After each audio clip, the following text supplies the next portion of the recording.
Pelaksanaan UNBK Muhammadiyah Masohi tanpa kendala.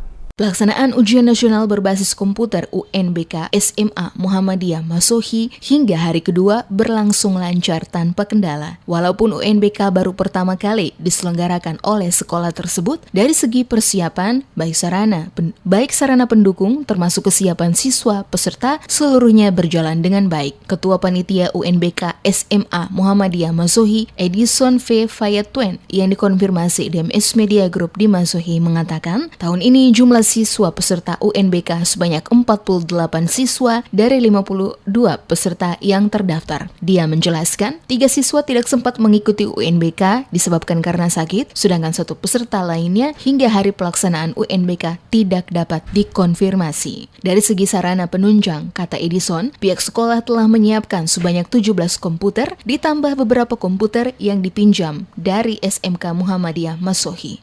SMA Muhammadiyah ini baru menyelenggarakannya pada tahun pertama, dan di tahun ini insya Allah kita juga berharap pelaksanaan ini akan berlangsung dengan baik.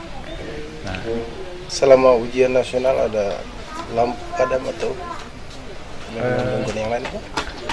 Lampu tidak padam kalau dalam pelaksanaan teknis.